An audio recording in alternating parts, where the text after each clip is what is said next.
Onde Davi fosse, ele tinha vitórias. Por quê, pastor? Porque eu expliquei para você. Por onde ele fosse, também tinha o quê? Lutas. Tinha lutas, tinha batalhas. E o cristão que quer ser um vitorioso, ele não pode se iludir, achar que tudo vai ser mil maravilhas, como eu brinco assim, né? Eu decidi fazer a vontade de Deus, decidi obedecer a Deus, agora vai ser estendido um tapete vermelho para mim aí nesse mundo, para dizer, vem servo de Deus, você que decidiu obedecer a Deus, fazer a vontade de Deus. Claro que não, seja inocente, meu irmão, esse mundo jaz no maligno. No momento que você decidiu obedecer a Deus, você decidiu fazer a vontade de Deus, eu tenho que ser sincero, você vão haver luta sim. Ao invés de estender um tapete vermelho, o diabo vai dizer, está vindo lá, você quer obedecer a Deus? Eu vou estender um tapete de pedra, é de espinho, eu vou dificultar a coisa o máximo possível para você parar, para você desistir desse propósito. Aí eu fico vendo muito cristão imaturo, chorão. Ai pastor, comecei a buscar a Deus, veio tanta luta, mas é claro, você esperava o quê?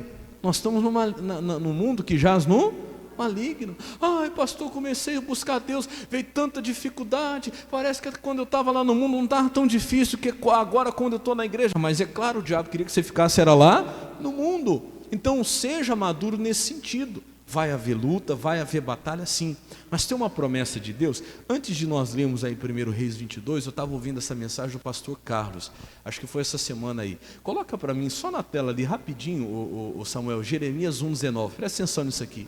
Deus ele é muito claro nisso, olha, Jeremias 1,19, pelejarão contra ti, mas não prevalecerão contra ti, porque eu sou contigo, diz quem? O Senhor, para ti livrar. Então Deus não está mentindo para nós. Eu sempre falo que Deus ele é tão maravilhoso, Ele não vai ficar enganando a gente com conversinha fiada. Não, meu filho, sua vida vai ser um mar de rosas. Não, meu amigo, pelejarão contra você. Fala para o irmão do seu lado, vão pelejar contra você. Você vem aqui para ouvir a verdade. Diga glória a Deus. E vão pelejar sim. Existe um mundo espiritual que é muito real, irmão. Se você pudesse ver, você entenderia o que eu estou falando. Existem demônios todos os dias tentando segurar você em casa para não estar no culto. Existem demônios todos os dias tentando segurar você para não orar. Estou te falando, isso é muito real. Acorda para a vida. Você está achando que você está nesse mundo aqui como é que é? Da Alice no País das Maravilhas? Não, meu irmão, nós estamos numa guerra. Nós estamos numa batalha. Se você pudesse enxergar o mundo espiritual, você veria a batalha que é. O que todo dia o demônio faz para você não orar, o que todo dia Satanás faz para você não buscar Deus. Vão pelejar contra você sim, e vão pelejar muito, mas Deus dá uma garantia. Ele diz, pelejarão contra ti, mas não prevalecerão contra ti, porque eu sou contigo, diz o Senhor, para ti livrar. Se você crê nisso, dá uma glória a Deus bem forte. Isso me enche de força, meu irmão, que eu sei que vão pelejar sim, mas eu sei que não vão prevalecer. Fala comigo, uma coisa é pelejar, fala outra coisa é prevalecer. Demônio vai vir. Mostrei para você nos outros domingos aqui que assim que ele tiver uma oportunidade ele vai voltar. Lembra do próprio exemplo de Jesus lá no deserto. A Bíblia fala lá em Marcos, se eu não me engano, no capítulo 4, ou foi Mateus capítulo 4, versículo 13, que fala que Jesus foi tentado pelo diabo no deserto e terminando a tentação, a Bíblia diz que o demônio deixou por algum tempo. Deixou por um momento, ou como diz algumas traduções, até que tivesse a próxima oportunidade. Então o diabo vai pelejar contra você, mas segura isso no seu coração. Deus está dizendo, pelejarão contra ti, mas não prevalecerão contra ti, porque eu sou contigo para te livrar. Diga glória a Deus. Agora, se eu tenho essa consciência que vai haver peleja contra mim, que no mundo espiritual uma guerra para me impedir de orar, para me impedir de fazer o certo, para me impedir de obedecer a Deus, para me impedir de vir na igreja, o que eu tenho que fazer? Eu vou te dar hoje o quinto segredo vitorioso. Quem está anotando aí, quem está guardando o que eu estou falando, sabe que nós já estamos no quinto, né? Vou te dar hoje o quinto segredo vitorioso, porque todo vitorioso faz isso e tem que fazer. O que é, pastor? Se examinar. Vamos lá para 1 Reis, então, onde você abriu sua Bíblia, capítulo 20, versículo 22, quem achou, diga amém. E diz assim, então o profeta chegou ao seu rei de Israel e lhe disse, vai, esforça e atenta. E na minha Bíblia diz assim, e olha o que hás de fazer, porque no decurso de um ano, o rei da Síria subirá contra ti. O que ele está dizendo aqui? Olha, vai, esforça-te. Na semana passada a gente falou desse versículo na Bíblia NVI, coloca para mim ali, ô Samuel. A Bíblia NVI diz assim, ó. Então o profeta chegou-se ao rei de Israel. Não mudou ainda. Isso, agora mudou. Depois disso o profeta foi ao rei de Israel e disse: vá e fortaleça a sua posição. Você vai lembrar que eu expliquei que fortalecer a sua posição é você continuar fazendo o que você fez para chegar até onde você chegou, depois que você tiver chegado. Como assim, pastor? Mais importante do que chegar, quem lembra? É permanecer. Ai, pastor, como eu sempre digo, tem gente que alcançou certas posições, e quando eu falo de posição, não estou falando de posição física. Cheguei a ser chefe, pastor, hoje eu sou empresário, hoje eu sou isso, não estou falando de posições físicas, pode ser também, porque elas também, não é só chegar, elas também têm que permanecer, mas estou falando de posições espirituais. Pastor, hoje eu estou liberto, foi uma posição que você chegou, e tem muita gente que sabe a luta que foi para chegar a essa libertação, para conseguir se livrar de certas coisas na vida. Pastor, hoje eu estou liberto, glória a Deus. O que você fez para chegar nessa posição? Foi muita oração.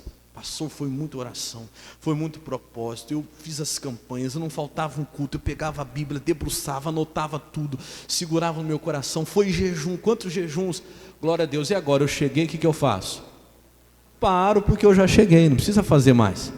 Pode parar de orar, pode parar de jejuar, pode parar de vir na igreja, que eu já cheguei, acabou. Não, só que tem gente que age exatamente assim. Chega e faz o quê? Para. O que vai acontecer com essa pessoa? O que a Bíblia mostra, nós vimos domingo passado. Ela vai chegar rápido, mas vai cair rápido também. Não vai permanecer. Vai chegar e vai cair. Por quê? Porque no momento que você chegou, não significa que você pode parar de orar, de buscar, de fazer o que você estava fazendo. O segredo de permanecer é agora que você chegou, é continuar ou quem sabe até melhorar o que você já vinha fazendo. Eu falei no meu caso como pastor, estou sendo muito sincero para você, irmão. Essa gravata aqui não segura ninguém na presença de Deus, não. Esse paletó aqui não segura ninguém na presença de Deus, não. Meu irmão, todos os dias é luta atrás de luta, é continuar fazendo o que eu fiz para chegar até aqui, às vezes fazendo até mais, porque tem certos momentos que a coisa aperta ainda mais. E você tem que lutar, você tem que batalhar, porque do mesmo jeito que eu cheguei, amanhã eu posso cair. Se não fosse assim, a Bíblia não diz: olhe aquele que está de pé, olhe que não caia. Quantos pastores você já viu aí cair? Quantos homens de Deus, mulheres de Deus abençoadas, que hoje já não são mais, não ficaram na posição porque não fortaleceram aquela posição. É o que diz Apocalipse 22:11, né? Aquele que é santo, santifique-se. Aquele que é justo, faça justiça ainda. É continuar fazendo.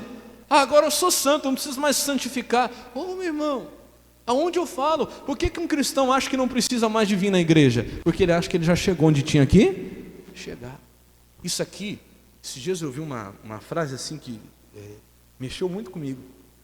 Acho que foi um livro que eu estava lendo. A igreja, ela é a parte visível e palpável hoje da terra do reino do céu. Você sabia disso?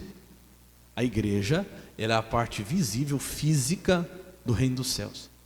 Se você acha que não tem importância em estar aqui, congregado, com o povo de Deus na igreja, o que você vai fazer no céu? Lá, você vai estar reunido, congregado, com todos os salvos que permaneceram até o fim. Então eu não entendo, gente que quer ir para o céu, mas não quer estar na igreja. Não dá para entender. Ai, pastor, mas a igreja tem muita coisa errada. Claro, não é o céu. O céu vai vir depois. A igreja é cheia de gente com problemas, com dificuldades, com fraquezas, que estão se ajuntando para se fortalecerem, para que no mesmo propósito possam chegar juntos até o céu. Diga glória a Deus. Aqui é o lugar de gente imperfeita. Aqui é o lugar de gente doente. Aqui é pronto-socorro. Aqui é pronto-socorro. Estou falando para você. Chega aqui para você ver qualquer hora. É um que entra aqui chorando, outro que entra desesperado, outro que entra agoniado. Aqui é pronto-socorro. Aí você quer ir no pronto-socorro e quer encontrar só gente saudável? Está em lugar errado. Pastor, mas eu já tô saudável. Então fique e ajuda a cuidar dos doentes que estão chegando. Você está achando que fez sua parte, agora estou curado, tchau, obrigado, quando precisar eu volto de novo. Faz a sua parte, se torna um enfermeiro, se torna um médico, se torna alguma coisa aqui dentro. Fala: Jesus, o Senhor me curou, agora eu quero ajudar a curar. Diga glória a Deus. Igreja é isso. Igreja para isso. Então fortalece a sua posição. Isso nós vimos semana passada. E depois ele diz assim, e veja o que deve ser feito, pois na próxima primavera Arã atacará de novo. E uma das coisas que eu mais falei foi que a gente precisa ter essa consciência que sempre haverá outro ataque. Mas hoje a mensagem está aqui, ó. Veja o que deve ser feito. O que é que significa isso? Veja o que deve ser feito. Se examine. O vitorioso, todo vitorioso, irmão, é uma pessoa que se examina constantemente. Ela está constantemente se examinando, se julgando, vendo na sua vida o que precisa ser feito. E olha, presta atenção. Quando eu falei disso há 2 anos atrás, uma das coisas que Deus mais falou conosco aqui, que quando a Bíblia diz veja o que deve ser feito, não é na vida dos outros, é na sua vida. Nós temos uma facilidade muito grande de examinar a vida dos outros. Lá, fulano está precisando arrumar aquele cabelo, a ciclano está precisando emagrecer. Dá vontade de falar, não tem espelho na sua casa?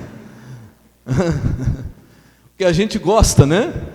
De examinar, de julgar, de reparar o outro, mas a gente não consegue se enxergar. E meu irmão, a Bíblia não manda você julgar o outro, a Bíblia manda você julgar a si mesmo. Vamos ver isso dentro da palavra? Vamos lá rapidinho para primeira carta aos Coríntios, capítulo 11, versículo 28. Então fala comigo, fala assim, ó, o quinto segredo é isso: examine-se a si mesmo. Se examina, põe tua vida em ordem, veja o que há de ser feito. Por quê? Porque vai ter outro ataque. E se você quiser continuar sendo vitorioso, você não pode dar para o inimigo a oportunidade de chegar e encontrar você em falta. E como é que faz, pastor, para eu não estar em falta? Eu tenho que estar sempre o quê? Me examinando, exatamente. Eu tenho que estar sempre me julgando, eu tenho que estar sempre analisando a minha vida, vendo o que precisa ser feito. E sempre falta, irmão. Se você perguntar para mim, olha, hoje eu sou pastor, sempre dou o meu exemplo para não falar de ninguém. Pastor, tem coisas que ainda precisa ser feita? Tem, eu tenho que me examinar, eu tenho que me julgar, eu tenho que fazer isso, eu preciso me julgar todos os dias. Para quê?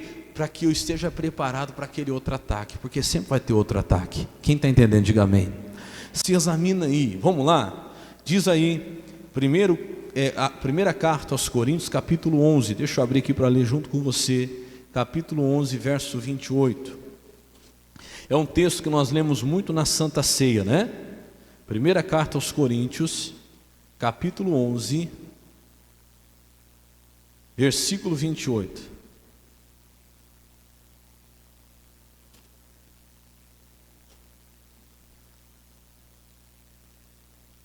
Onze, 28. O que diz aí? Examine-se, pois, o homem a si mesmo. Então, meu irmão, de ficar examinando os outros, porque a Bíblia manda você examinar a si mesmo. Muitas vezes acontece quando você vai tratar de um problema, principalmente entre família ou entre igreja, a pessoa dizendo, pastor, é assim, eu sei que eu não sou santo, mas ele é isso, aquilo. Pastor, eu sei que eu não sou santa, mas ele tem que mudar nisso. E eu sempre digo assim, olha, você quer começar uma mudança? Não começa querendo mudar o outro, começa mudando aquilo que em você precisa ser mudado. Amém, Jesus? Deus vai trabalhar e é Deus que muda o outro. Eu digo até para mudar a si mesmo, você precisa da ajuda de Deus. Amém? Mas não é examinando a vida do outro, é a si mesmo. Às vezes o erro está em você e você não está percebendo. Eu contei uma historinha aqui, na época, que falava de uma mulher que todos os dias ela acordava e ela olhava para o quintal da vizinha pela janela. A janela dela dava para o quintal do varal, onde ficava o varal da vizinha. A vizinha colocava os lençóis brancos lá, as roupas que ela tinha lavado, e a mulher olhava então pela janela dela para o lençol da vizinha e falava, meu Deus, que mulher porca. Olha, esses lençóis estão tudo encardidos, essa mulher finge que lava, não é possível. Como que ela pode estender um lençol desse no varal falando que está limpo? E todo dia era essa mesma situação, levantava e falava, ainda comentava com o marido, olha lá, meu marido, a nossa vizinha, olha lá o varal dela, os lençóis estão todos amarelos, encardidos, sujos. Quando é que essa mulher vai acordar e vai lavar direito a roupa dela? E um belo dia, ela acorda e olha pela mesma janela e toma um susto. Marido, ela chama o marido, olha lá, hoje a vizinha lavou os lençóis, olha como está tudo branquinho, limpinho. Meu Deus, o que será que aconteceu? Aí o marido dela falou assim, eu lavei a nossa janela. Você entendeu já, né? Às vezes você está achando que o problema é o lençol da vizinha, o problema é a sua janela. Se examina a sua vida, olha para você primeiro, é o que Jesus dizia quando ele falava: olha, antes de você tirar o cisco que está no olho do seu irmão, atenta para o poste que está no seu. Julga a si mesmo. A gente perde muito por não se julgar. Umas pessoas têm pavor de falar de julgamento, mas nós temos que nos julgar. Aliás, nós temos que ser o primeiro a fazer isso. Minha vida está correta? Está certo o que eu estou fazendo? E é diante de quem que eu tenho que fazer isso? Diante de Deus. Continua, ele fala assim: examine o homem a si mesmo, e assim coma deste pão e deste cálice, e beba deste cálice. 29, porque o que come e bebe indignamente, come e bebe para a sua própria o quê? Condenação, não discernindo o corpo do Senhor. Irmão, olha para o pastor, aqui fala da Santa Ceia.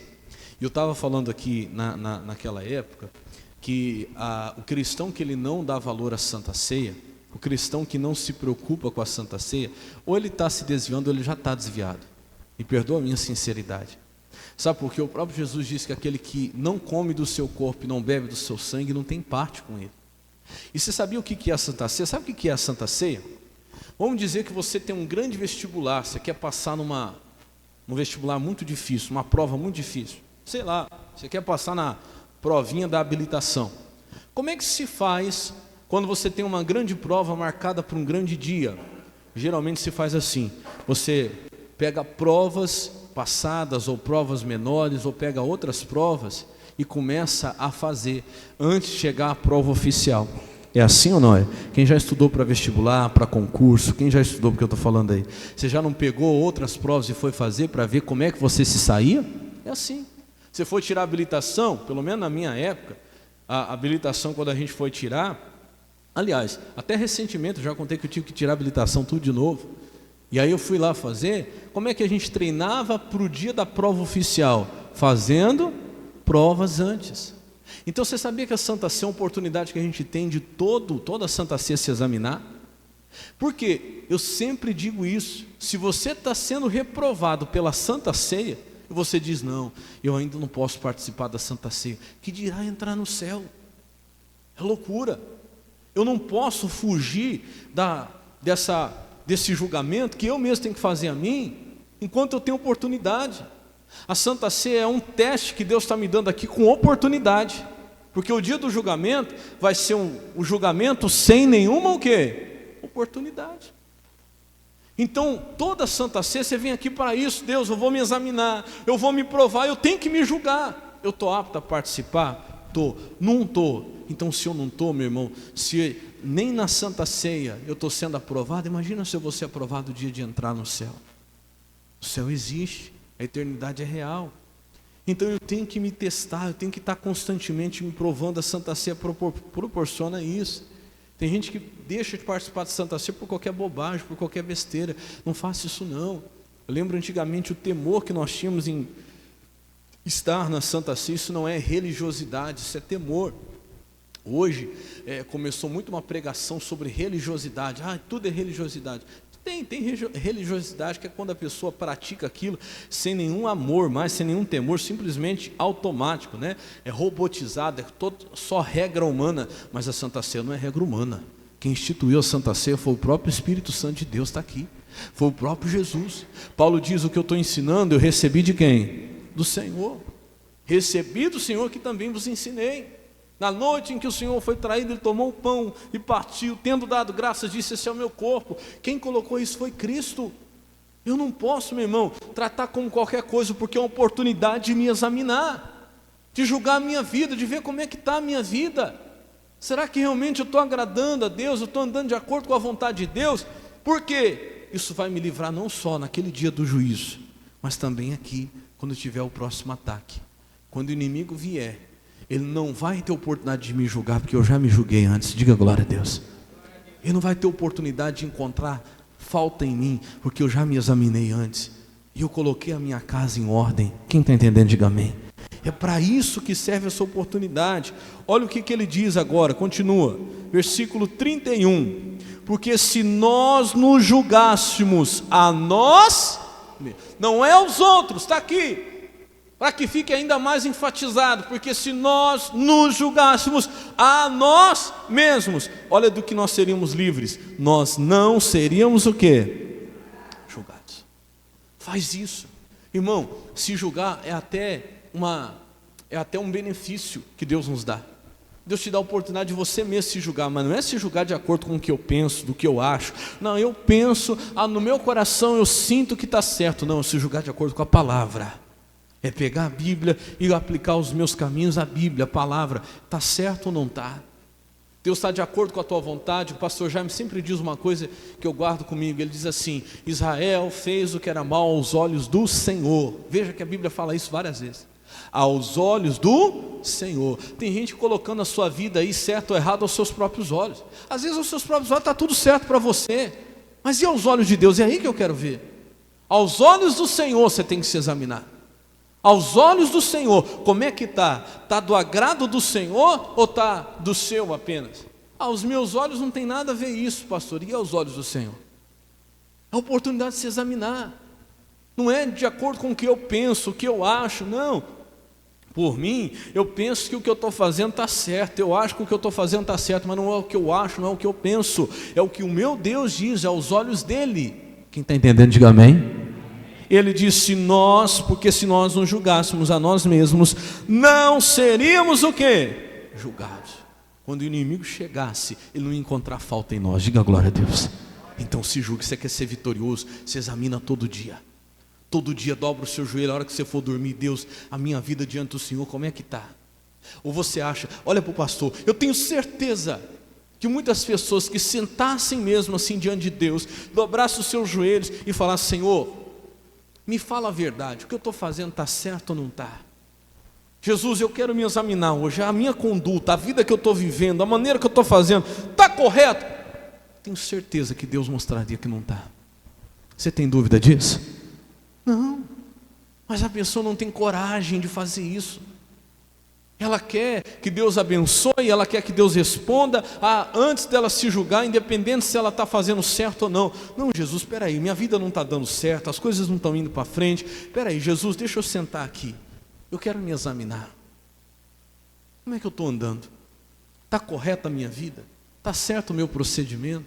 Está do teu agrado? É isso mesmo que o Senhor queria que eu fizesse? E com certeza, irmão, lá no fundo do coração Deus mostra a verdade. A Bíblia diz que como a água reflete o rosto, assim o coração do homem ao homem. Não tem como, eu posso viver numa ilusão, como muita gente está vivendo aí. Muita gente está vivendo. Como eu brinco, eu posso dizer para todo mundo: mas eu sou loiro de olhos azuis. Você está vendo aqui, sim ou não? Mas eu posso dizer, eu posso fazer a minha verdade e ficar com ela. Não, eu sou loiro de olhos azuis, eu sou loiro de olhos azuis, mas eu tenho que fugir do espelho para sempre, porque o dia que eu for na frente do espelho, o que o espelho vai mostrar? Que eu não sou loiro de olhos azuis, não. Você está entendendo, sim ou não? Tem muita gente que foge do espelho, ó. Esse é o espelho. E o espelho, meu irmão, é algo que a pessoa foge, porque vai apontar os defeitos dela para ela mesma, para que ela enxergue. Só que é uma bênção também, sabe por quê? Porque diante de um espelho, olha, pastor, você não precisa de ninguém para te arrumar. Concorda comigo, sim ou não? Diante de um espelho, você mesmo pode consertar os seus defeitos. Você mesmo pode consertar o que está errado diante de um espelho. A palavra é o espelho. Eu não tenho que ficar para o outro lá: vem aqui, olha aqui para mim, tem um alface no meu dente? Se ele falar que tem e não tiver, o que vai acontecer? Eu vou ter que acreditar, sim ou não? Eu vou ter que acreditar, não sei se é verdade ou não, mas se tiver ele mentir para mim e falar: não, você está lindo e maravilhoso, eu vou ficar andando com alface no dente, todo feliz sem saber. É assim ou não é?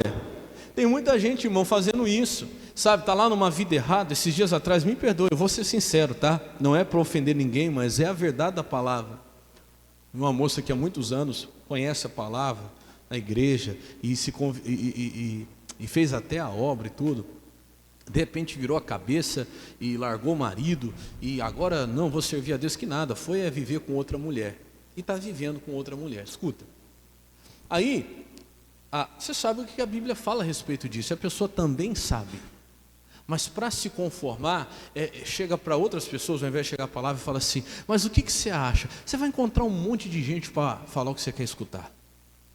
Não, Deus é amor, está tudo certo, Deus entende, porque isso e aquilo. E a pessoa está andando toda feliz, olha para o pastor, você está entendendo a comparação, andando toda feliz com alface no dente, porque quem ela pediu para examiná-la, mentiu para ela.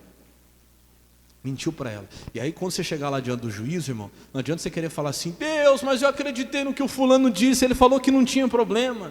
Eu falei para ele, ele olhou para mim e falou, não, Deus te ama do jeito que você é. Deus vai falar assim, mas tinha a minha palavra lá para você se examinar. Você não foi até ela porque você não quis.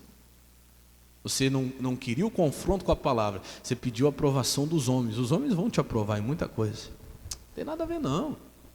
E aí, você acha que tem a ver eu sair, ir lá de vez em quando tomar uma cervejinha? Você acha que tem problema eu de vez em quando eu ir lá no forrozinho? Você acha que tem problema? O homem vai falar para você assim, tudo certo. Não, tudo correto. Vai falar e você vai sair todo feliz lá, só que você vai fugir do espelho. Por isso tem muita gente que não quer nem ouvir a palavra. Você fala, vamos lá, senta onde, pastor, ora por mim. Amém, eu vou orar. Oração melhora muito, mas você quer mudar de vida mesmo? Tira um dia, vai lá, senta, vamos aprender junto a palavra, porque a oração, ela vai remediar a coisa, a palavra ela vai mudar, ela vai te trazer uma consciência, você vai estar você diante do espelho, e como eu falei, quando você está diante do espelho, você não precisa de ninguém para te arrumar. O espelho é uma bênção, ele vai mostrar os defeitos, mas ele vai te dar a oportunidade de você mesmo ver os erros e falar, não, eu posso consertar minha gravata aqui, porque eu estou na frente do espelho. Eu posso abaixar aqui o cabelo que está espetado aqui, porque eu estou vendo. Não precisa ninguém fazer para mim. Quem está entendendo, diga amém. Por isso que Deus está dizendo. Examine o homem a si mesmo. Por quê? Versículo 31 de novo. Porque se nós julgássemos a nós mesmos, não seríamos o quê? Julgados. Vamos ver rapidinho o capítulo 13 agora. Versículo 5. Está aí do lado, né? Capítulo 13, verso 5. Ele diz assim, ó, não é do lado não, perdão, é segunda carta aos Coríntios 13:5. Então você vai um pouquinho mais para frente, né? Porque você está na primeira.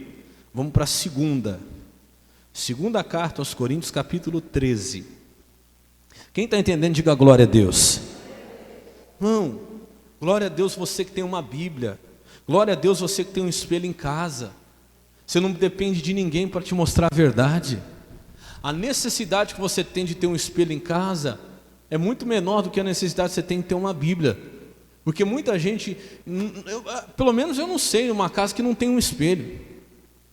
Toda casa precisa de um espelho. Toda pessoa precisa disso. Para quê? Para que ela se enxergue, para que ela se veja. Só que nem todo lugar tem uma Bíblia, deveria de ter. Você não precisa de ninguém te apontar, você não precisa do pastor para te falar. Você pode pegar a Bíblia lá, abra a sua Bíblia e leia, que você vai ver. Você vai enxergar com os seus próprios olhos e fala, Espírito Santo, me mostra, Senhor, o que eu estou fazendo está certo ou está errado? O que eu estou fazendo está de acordo com a tua vontade ou não está? E a palavra de Deus vai te mostrar nitidamente, não para te humilhar, mas por amor, para te corrigir. É até amor quando você vê uma pessoa que está com algo errado, e você fala, filho, deixa eu te falar uma coisa, isso aqui está errado. Olha, você está andando aí todo torto, deixa eu te ajudar. E não precisa, meu irmão, de ninguém. O próprio Espírito Santo te mostra isso, diga glória a Deus. Se você abrir o seu coração e se examinar, se você der oportunidade, porque tem gente que não dá oportunidade para o Espírito Santo. Quando eu não dou oportunidade, quando eu não me examino. Quando eu não olho para mim mesmo, quando eu não me julgo. Olha o que diz aí 1 Coríntios 13:5. Examinai-vos a vós mesmos, se permaneceis aonde? Então vamos lá.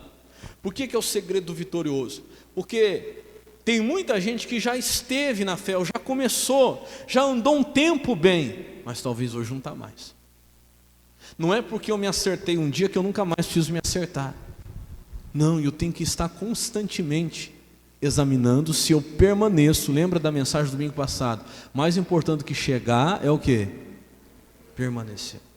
Se eu estou permanecendo na fé. Qual é a fé? A Bíblia diz que a fé é a certeza das coisas que se espera. Qual é a maior coisa que o cristão espera? A salvação. Você pode esperar muitas vitórias, enfim, mas a maior esperança de um cristão tem que ser o céu, tem que ser a salvação. Então, em outras palavras, sabe o que ele está dizendo?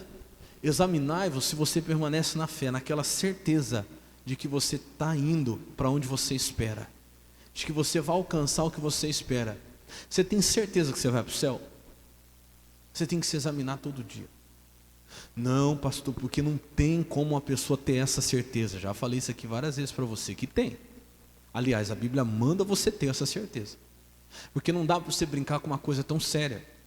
Esses dias eu falei, dei um exemplo aqui. Imagina que você vai lá trocar a roda do seu carro, e a pessoa que troca a roda, você chega para ela e fala assim: olha, vou pegar o carro, vou fazer uma viagem. Está tudo certinho? A pessoa vira para você e fala assim: ó, não dou certeza não. Eu dei uma apertada aí mais ou menos, mas pode ser que a roda caia. Você vai? Você vai falar: você é louco, rapaz, você vai apertar e sair direito, você vai me dar certeza. Senão eu não saio. Está aqui.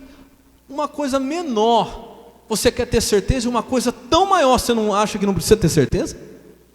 Não brinca não. Meu irmão, não vá dormir sem essa certeza. Deus, vamos sentar aqui. Eu realmente estou salvo? Se hoje fosse o dia, eu permaneço na fé. Examinai-vos a vós mesmos se permaneceis na fé. Eu contei o caso do barbeiro para você já, que ele era de outra igreja, aí, religião, seita, não sei qual é o nome. E quando eu falei isso para ele, que eu tinha certeza da minha salvação, ele quase me bateu. Não, mas isso é muito presunção. Vocês crentes são muito orgulhosos. Como é que pode alguém dizer que tem certeza da sua salvação? Vigie, que você pode se surpreender. O dia que você chegar lá, você achar que você está salvo, você não está. Eu falei para ele assim: olha, se eu não tiver como ter certeza da salvação, então eu vou para o mundo gandaiar. Porque eu não vou ficar aqui renunciando a minha vida, eu não vou ficar aqui em obediência sem que Deus me dê uma certeza. Não existe isso. Como é que um Deus que me manda falar sim, sim, não, não, ele vai me deixar na dúvida em relação a alguma coisa? Ou você está, ou você não está. E esse rapaz foi ficando vermelho, que eu contei que ele acabou com o meu cabelo, tive que raspar a cabeça. No final, deu tudo certo. Mas é a verdade. A pessoa se esconde atrás disso. Uma vez eu perguntei para uma pessoa, falei: escuta, você tem a certeza, se hoje for o seu último dia, você tem certeza da sua salvação? A pessoa falou assim para mim: Deus é que sabe, pastor, não sei não. Eu falei: não vem com essa não. Quem tem que saber é você. Não joga nas costas de Deus coisa que é responsabilidade sua. Porque a pessoa vive escondendo atrás disso. Deus é que sabe, pastor, eu espero que sim. Não, espero não, eu estou fazendo o que um salvo tem que fazer. Se eu tiver, eu posso ter certeza que eu vou. Agora, se eu não tiver, eu não vou. É sim, sim? Não, não. O que passa disso de quem que é? É o diabo te enganando para você passar a vida inteira dentro da igreja e no final perder a sua salvação. Porque você fica nessa, não sei, vamos brincando, vamos testando, vamos torcendo. Não, salvação você não tem que torcer. Eu torço, pastor, eu torço para no dia dar certo. Misericórdia, irmão. Você vai ficar torcendo. Salvação não se torce para dar certo, salvação se luta para dar certo. Torcer não, eu vou fazer por onde? Não é pelas minhas obras que eu sou salvo, é pela graça. Mas eu preciso pegar essa graça e aproveitar ela. Falar: Jesus, eu vou fazer o que o Senhor me manda fazer. Eu não vou ficar torcendo, estou fazendo tudo errado, eu estou plantando quiabo e estou torcendo para nascer abobrinha. É ignorância, irmão. Se eu estou plantando quiabo, vai nascer o quê? Se eu quero que nasça abobrinha, eu tenho que tomar um rumo na minha vida e falar: não, a partir de hoje eu quero que nasça abobrinha, eu vou começar a plantar o quê? Porque uma coisa é certa, irmão, ninguém que planta abobrinha vai colher outra coisa. Vai colher o quê? Abobrinha. Nosso Deus é um Deus do sim e do não. Por que minha vida está do jeito que está? Você plantou isso aí. Se examina, não fica torcendo para as coisas darem certo. Muda o procedimento, fala: Jesus, eu não vou torcer para ser salvo, eu vou fazer. E eu sei que mesmo que eu fizesse tudo, não vai ser o suficiente para ser salvo. Mas tem a minha parte que eu posso fazer. Diga glória a Deus. Ele termina dizendo assim: examinai-vos a vós mesmos se permaneceis na fé, provai-vos a vós mesmos. Ou não sabeis quanto a vós mesmos que Jesus Cristo está em vós? Se não é, que já estáis o quê? Reprovados. Então, todo vitorioso, ele tem que ter a constante costume de se examinar. O costume constante de se provar, de se julgar. Eu tenho que me julgar. Eu tenho que ver todo dia a minha atitude. Eu tô na fé ainda ou não estou? Isso é o segredo para você continuar sendo vitorioso. É não se conformar e se acomodar. Eu vou terminar em Isaías capítulo 38. Vamos lá rapidinho. Isso aqui foi muito forte. Isaías capítulo 38, o dia que Deus falou conosco aqui, eu repeti várias vezes isso aqui que eu vou falar para você hoje. Porque pregar é isso. Eu sou um pregador. O que é pregar? Você pega o martelo e bate no prego uma vez só? Não. Você põe o prego e bate, e bate, e bate, e bate, e bate até ele entrar. Então eu sou nada mais do que um martelador. Então não fica bravo quando você vir aqui eu ficar falando a mesma coisa para você. Porque tem gente que está tanto tempo ouvindo, ainda não entrou esse prego aí. Então eu tenho que martelar, tenho que martelar, tenho que martelar, tenho que martelar, com a esperança que um dia vai entrar e não vai sair mais. Diga glória a Deus. Então, isso aqui nós falamos há um tempo atrás, e hoje eu vou martelar de novo no seu coração. Isaías capítulo 38, versículo 1. Quem achou, diga amém. Naqueles dias, Ezequias adoeceu de uma enfermidade mortal. E veio Isaías, filho de Amós, o profeta, e lhe disse: assim diz o Senhor, põe em ordem a tua casa, porque morrerás e não? Misericórdia. O Ezequias era o rei, ele fica doente, era uma doença mortal. Isaías era o profeta. Isaías vai até lá, mas não vai orar por ele. Não vai colocar a mão na cabeça dele e repreender a enfermidade. Ele vai dizer: olha, põe a tua casa em ordem, porque você vai morrer, você não vai viver. E eu meditando isso aqui, naquela época, o Espírito Santo nos deu uma revelação muito forte aqui. Eu disse a você, irmãos, isso aqui não era um decreto final. Por que não era um decreto final? Deus, irmão, ele não faz nada por fazer. Por que Deus iria avisar uma pessoa se não tivesse mais jeito? Mandar alguém pôr a casa em ordem, entenda o que eu estou falando, se não tivesse mais o que fazer. Era simples, era só chegar e falar assim: olha, você vai morrer, ponto final. O Senhor tem algo que eu possa fazer? Deus ia dizer não. Porque se você fizer ou não fizer, você vai morrer do mesmo jeito. Seria a mesma coisa que você vai demolir uma casa? Vamos dizer que você vai demolir uma casa. Mas você fala assim: não, antes de demolir, vou lavar ela, limpar, varrer, organizar os móveis, colocar tudo bonitinho, e depois você vai demolir? Tem sentido? Então, isso aqui mostra misericórdia. Sabe por quê? Ninguém quer acertar as coisas para depois destruir. Nós teríamos que tirar do caso aqui a misericórdia de Deus, mas a misericórdia de Deus é muito grande, diga glória a Deus. Quando Deus fala assim, ó, põe em ordem a sua casa porque você morrerá, ainda tinha uma esperança dele se salvar.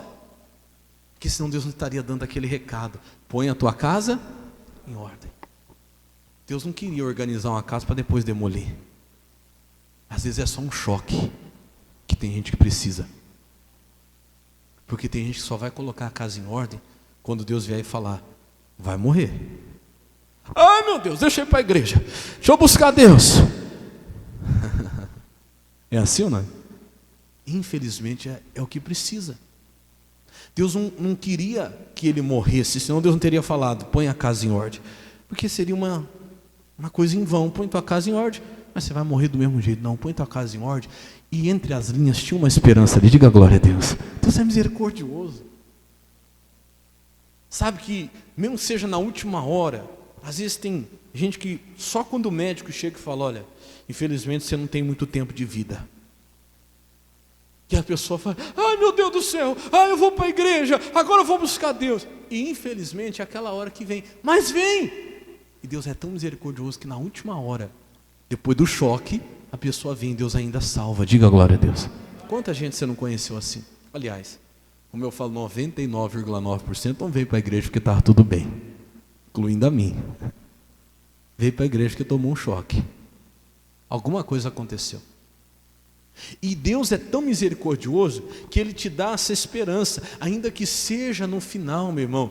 Olha, põe tua casa em ordem, porque morrerás. Agora eu vou morrer. Só que quem coloca a casa em ordem consegue reverter a sentença de morte. Diga glória a Deus.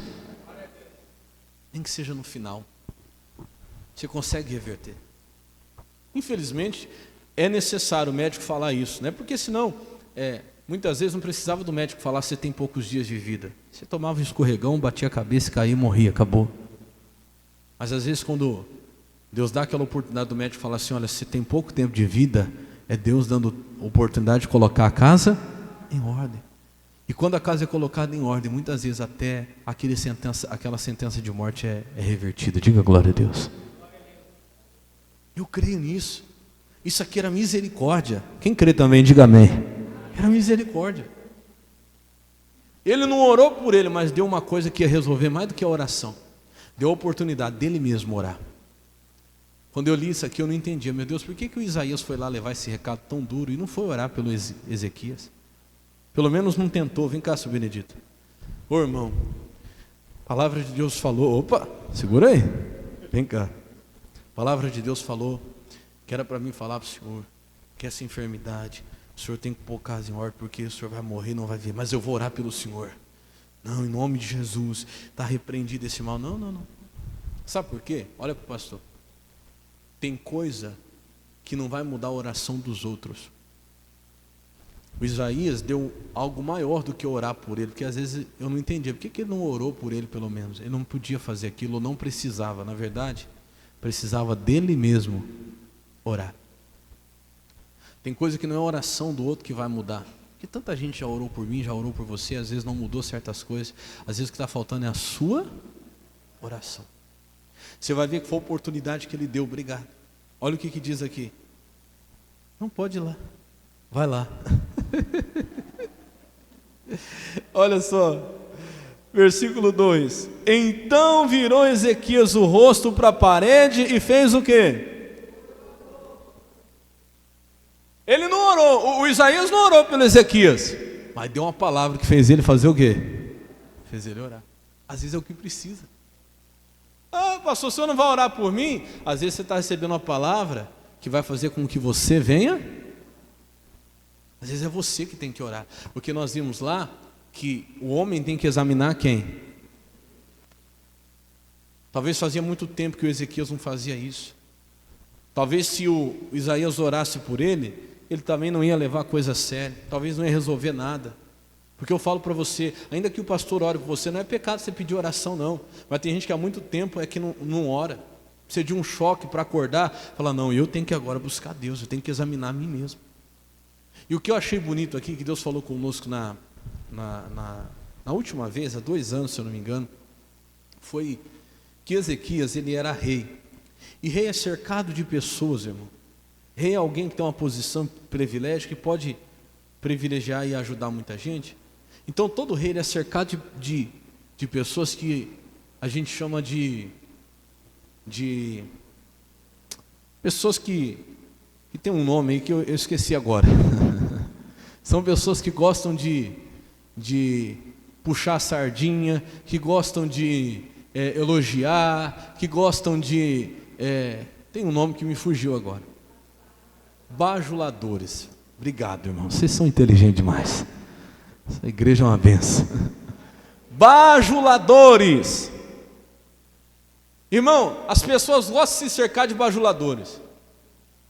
Se ele escutasse aquilo de Isaías e virasse em volta e falasse assim para os bajuladores dele: mas você acha que eu estou fazendo coisa de errado? O que você vê em mim? Todo mundo falaria assim para ele: não, rei, o senhor é maravilhoso. Nunca teve um rei melhor que o senhor. Rei, o senhor é uma bênção. Rei, o senhor é lindo. O senhor é bonitinho, o senhor é fofinho. Eu brinco assim para quebrar o seu gelo. Só que o que isso ia mudar nele? Fica se cercando de bajulador que você vai ver onde você vai parar. Tem gente que só gosta de ter em volta pessoas que falam o que ela quer ouvir. E às vezes é melhor você ter à sua volta pessoas que vão te falar a verdade, vão até que te criticar, porque a crítica te faz melhorar, a bajulação não. A bajulação, ela infla seu orgulho. E o teu orgulho vai te destruir. Que a pessoa tá morrendo, mas está achando que está tudo bem. Está achando que pode, está achando que isso. Isso é influência muitas vezes. São bajuladores. Não, você é maravilhoso. Ah, você é isso, você é aquilo. Cuidado, irmão. Ontem nós estávamos fazendo o nosso curso do preparatório, os irmãos querem fazer a obra. Eu estava falando isso com eles. Você tem que tomar muito cuidado com elogio. Não é pecado, mas cuidado, guarda o seu coração, porque o elogio ele é traiçoeiro. Olha para o pastor, ele pode fazer você acreditar que você está numa posição que na verdade você não está. É mentira. É coisa de gente que fica te bajulando. Pode fazer você acreditar que você é uma coisa que você não é. Então, não queira gente bajuladora à sua volta, não. Cuidado com esse negócio de ficar recebendo elogios, porque toda honra e toda glória é quem? A Deus, é de Deus. E você tem que se enxergar, e às vezes esse negócio está feio para o seu lado, e você não está se enxergando, você tem muita gente mentirosa à sua volta. Que às vezes interessada no que você tem, como era o caso do Ezequias, no que você pode dar, ou interessado em qualquer outra coisa. Não ama você de verdade, porque quem te ama vai falar a verdade para você. Mas tem gente que não gosta da Igreja da Graça, porque você escuta a verdade aqui. Amém? E a Bíblia fala que nos últimos dias teriam homens que teriam comichões nos ouvidos, que não conseguiriam suportar a sã doutrina. E hoje tem igreja self-service, eu estava falando ontem. Infelizmente hoje nós estamos numa realidade que você não pode só ficar feliz da pessoa estar indo na igreja. Você tem que ver qual igreja que ela está. Infelizmente hoje a coisa está tão assim, que antes a gente ficava feliz só de falar, não, a pessoa está indo na igreja. Glória a Deus, tem muitas igrejas sérias, estou falando que é só a nossa não. Mas tem muitas igrejas aí, irmão, que só misericórdia. Que a pessoa vai lá porque ela vai escutar o que ela quer ouvir. Não tem problema não. Jesus te ama, vai te dar a chave da vitória. A pessoa está num pecado lascado, indo para o inferno. Não, quem ama você vai te falar a verdade. Jesus vai te dar a vitória sim, vai ser uma bênção, mas você precisa se examinar. Sabe o que é virar o rosto para a parede, meu irmão? Olha para o pastor. Aqui, estou vendo muita gente à minha volta. E eu posso ouvir o que você tem para dizer ao meu respeito. Vou me colocar dizendo, você pode falar, o pastor Renan é uma bênção. Você pode dizer, o pastor Renan é um homem de Deus. O fulano pode falar, o pastor Renan é isso. Só que quando eu viro o rosto para a parede, eu não estou vendo, nem ouvindo, nem olhando para o que ninguém tem para falar. Eu estou querendo saber de verdade o que é que Deus tem para dizer. Porque isso é o que importa. Estou sendo sincero para você. Você pode falar que eu sou uma bênção, você pode dizer que eu sou um homem de Deus, fulano pode dizer pastor, mas irmão, eu tenho que ter o meu tempo de virar o meu rosto para a parede e falar, Senhor, o negócio é eu contigo. Como é que estão as coisas entre nós? Como é que estão as coisas entre eu e o Senhor? Não se iluda não, viu, irmão? Tem hora que o que vai importar é o que você vai ver quando virar o rosto para a parede. Porque o que ele viu? Versículo 2, então virou Ezequias o rosto para a parede e orou ao Senhor. 3, e disse, Senhor, lembra-te, peço, que andei diante de ti em verdade, e com o coração perfeito, fiz o que era reto aos teus olhos. E chorou Ezequias como? Ele começa a orar, presta atenção, ele vira o rosto para a parede, ele não quer saber do A, do B, dos bajuladores, daqueles que estavam ali elogiando ele. Ele vira o rosto para a parede e fala, Deus, é o Senhor agora, Senhor. E ele começa a lembrar. E quando ele fala, lembra que eu andei, significa que ele não diz que estava andando mais. Senhor, eu tenho andado, é diferente, eu andei. O que ele viu? Que ele não andava mais. Lembra, Senhor, que fiz o que era reto aos seus olhos. O que ele percebeu? Aí vinha um choro. O que aconteceu ali? Ele se examinou. Isso é tremendo, irmão. Isso salva. Isso precisa acontecer todo dia. Você virar o teu rosto para a parede e falar, Jesus, qual que é a verdade? Eu lembro uma coisa tremenda que Deus falou conosco aqui naqueles dias. O que foi, pastor?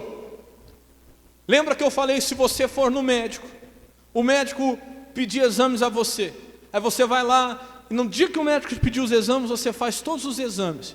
Só que ao invés de você levar de volta para o médico no mesmo dia que você fez os exames, você guarda os exames lá, deixa passar um ano depois. Aí você pega aqueles exames, depois de um ano, você chega lá para o doutor e fala, doutor, Lembra que o senhor pediu para mim aqueles exames? Pois é, naquele dia eu fiz, só que eu guardei, já faz 1 ano, e hoje eu vim trazer para o senhor aqui. Olha como está tudo bonito, não tem triglicéridos, não tem colesterol, não tem nada. O que o doutor vai falar para você?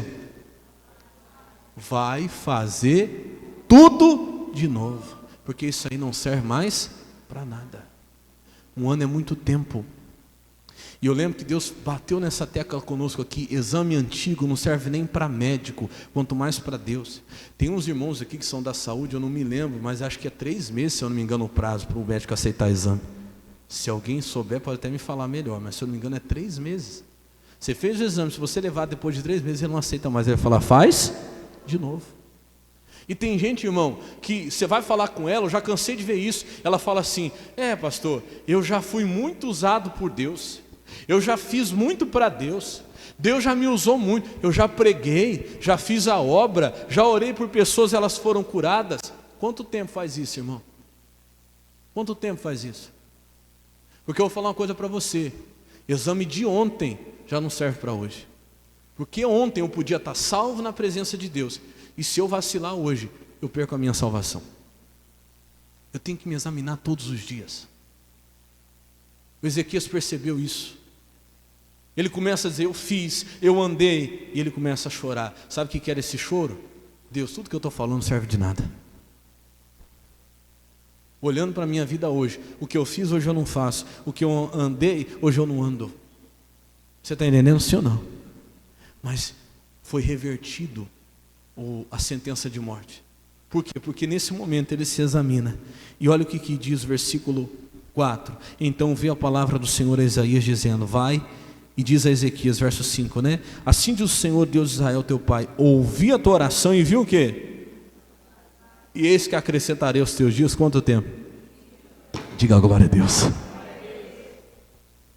Quando você se julga, você pode se salvar. Quando você se examina, Deus pode te dar mais uma chance. Faz isso todo dia. Você quer continuar sendo vitorioso? Se examina todo dia. Não fica com o exame antigo não, irmão. Porque por vários dias eu poderia dizer: irmão, já fiz muita coisa na obra de Deus. Fiz, glória a Deus, amanhã eu tenho que fazer de novo. Por quê? Porque se eu não fizer, se eu ficar fazendo igual muitos, fez um exame lá de 5 anos atrás, de 10 anos atrás, guardou no bolso e anda com ele para mostrar para todo mundo: ó, já orei muito, já foi uma bênção na mão de Deus, Deus já me ouviu. O que serve disso aí? Eu lembro que eu falei, acho que foi quarta-feira. Quem estava quarta-feira? Passado serve para quê? Para esquecer, jogar no lixo. Porque passado não muda nada hoje, nem o bom e nem o ruim. Hoje eu tenho que me examinar de novo. Vamos fazer isso agora? Fica de pé.